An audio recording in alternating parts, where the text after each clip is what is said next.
We're here in the heart of the Atchafalaya Basin on a tract of land known as the Sherburne Complex. This is a 44,000 acre complex of wetland-associated habitats.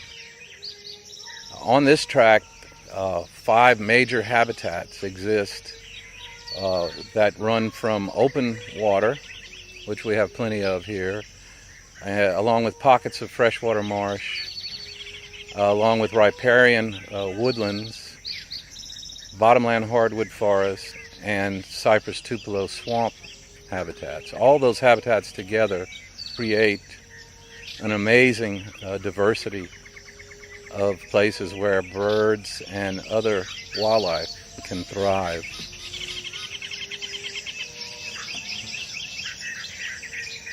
Three major continental flyways more or less converge here in south central Louisiana, right at the latitude of the Atchafalaya Basin. And for this reason, the basin functions almost as an epicenter, a major conduit for bird life coming from eastern, central, and western parts of North America.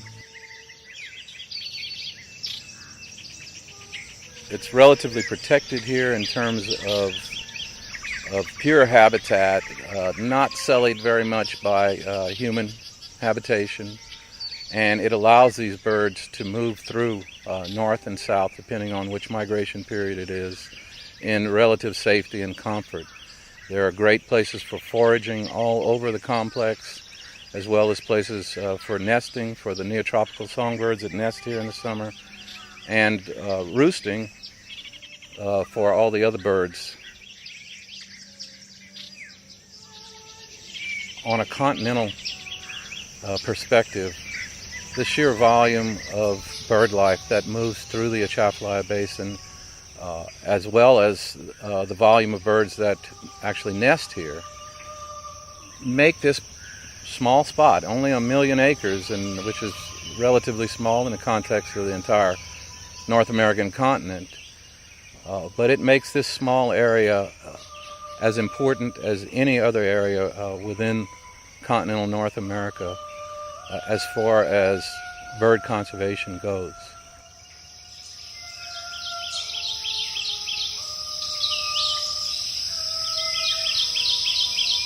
Probably the most amazing time of the year here in the Atchafalaya Basin is the late spring months and very early summer months, when neotropical songbirds are setting up nesting territories here in the basin.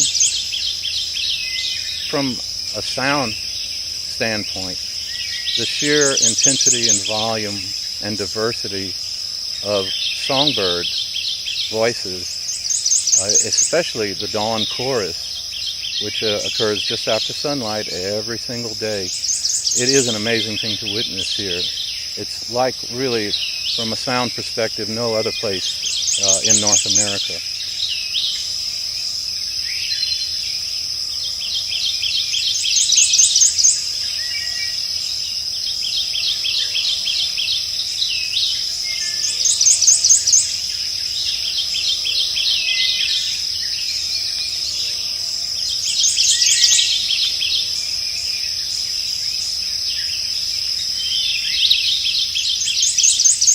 As summer fades into fall, the fall migration season begins, and again, the Atchafalaya Basin functions much like a freeway, attracting birds from all parts of North America, funneling them southward onto the Gulf Coast. And from that point, they'll move gradually west around the coastal bend of Texas and into Central and South America. But it's the Atchafalaya Basin that really gathers these birds up as they move southward. Bird activity does not dissipate with fall migration. After fall migration, at the onset of the winter season, again, we have many birds from northern parts of the United States and into Canada that come down here in order to spend the winter months. They go no further than the Gulf Coast. These are called near-Arctic migrants, and there are even more near-Arctic migrants than there are neotropical migrants. So the action here during a typical winter day is akin to the action bird-wise that we see during the spring months and even during fall migration. Over half of the bird species native to the North American continent have shown serious degrees of decline over the past 30 years. This has been documented through 30 years worth of breeding bird surveys that have been conducted throughout North America.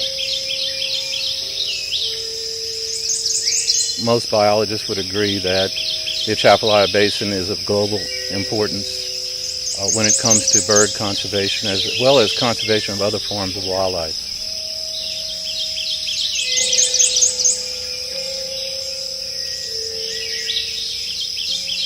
Historically, the Atchafalaya Basin was known as a refuge for some of North America's rarest birds, including the ivory-billed woodpecker, for example. The last documented recording of the ivory-billed woodpecker came as late as 1970 in the lower part of the Atchafalaya Basin. And even today, now that the ivory-billed is gone, but today many other birds of special concern call the Atchafalaya Basin home. I think the most predominant today, and certainly the most beautiful, would be the swallowtail kite, a graceful raptor, very few left, relatively speaking, throughout their southeastern United States range. They are diminishing over most of their range, and they're being watched very carefully here in the Atchafalaya Basin.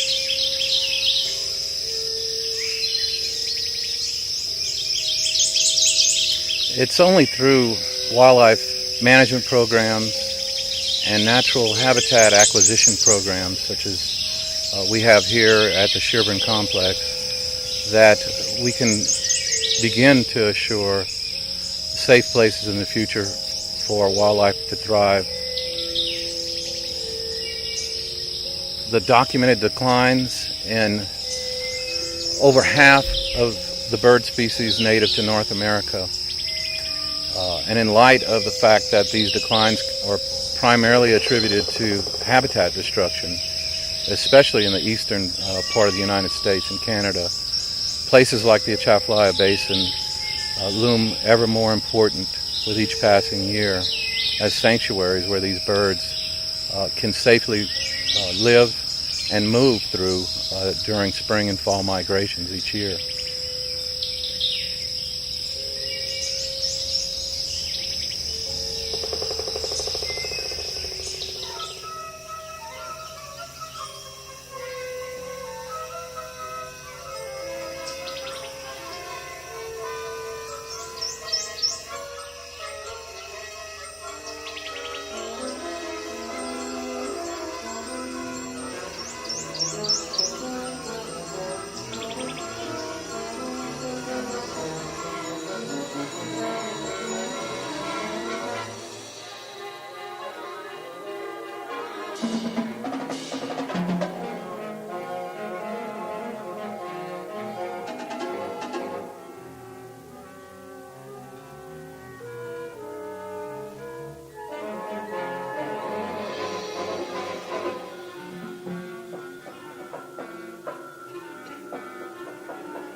We're pretty much an area for every migrating waterfowl in the U.S.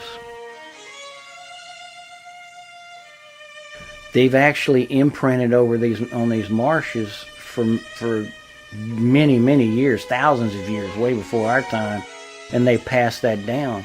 Their generations come back to the same place every year, every year, every year. Well, we're losing that sea level rise. You know, as more encroachment comes with salt water and things, the fresh water is disappearing. And pretty soon you're going to have nothing but uplands. Then you'll have no waterfowl. The federal government chose places in Louisiana and coastal areas because that's where the majority of the habitat for migrating waterfowl existed. The convergence of the Central and Mississippi Flyway, the numerous amounts of waterfowl that concentrated here in the winter was an indicator of this should be a refuge area.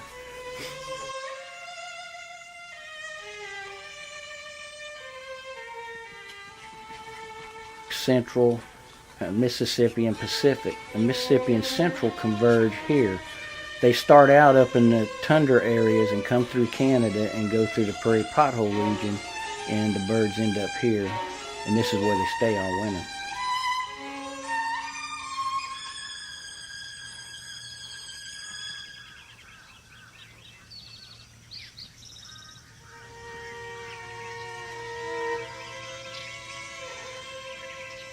With erosion that's been going on, the Gulf was out a good ways. You know, the land base was further out than it is now. We probably, in our lifetime, the last 50 years, lost 36 miles or something like that.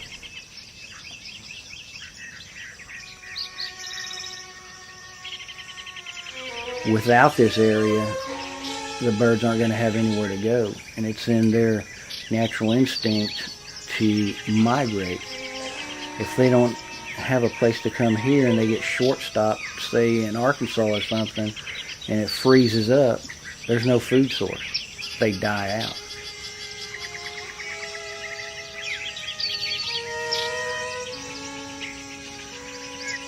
We're in the edge of the Chenier Plain. Right here, it actually comes through here and curves up and heads back north a little bit.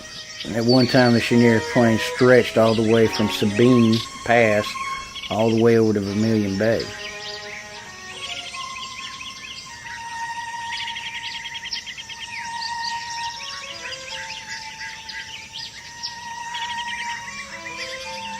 Our goal is to grow the foods that is more palatable in energy gain, energy loss. You know, so we actually do that here, and we'll stay flooded up for 9 months out of the year.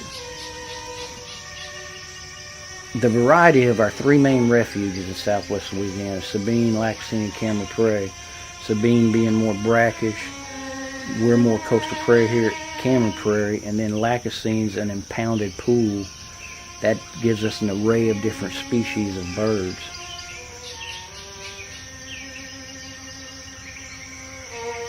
You know, wetland species, 78% of the species of animals on Earth, wetland species. No wetlands, you lose the species. The National Refuge System was built upon preserving waterfowl, and so they invented these refuges down all the corridors of the flyways to have safe havens for these birds to migrate back and forth. In that regard, it's important to preserve the species in these refuge systems. Our major bird is the snow goose. They have subspecies of that as blue goose. They're here. Not any greater Canadas, but we have cacklers that come here. We have every species that's there. We have blue-winged teal, green-winged teal, widgeons, mallards, gadwall, scaup, white-fronted geese that people call specklebellies. That's the local name. And their main quarter is on the Pacific coast, but we have plenty that come here. And non-migratory natives like rails, we have king rails, clapper rails. We got the hybridization of the two rails that are in this region. They call it a cling rail. That's something that's new, and they just have finished the studies actually on Cameron Prairie on that.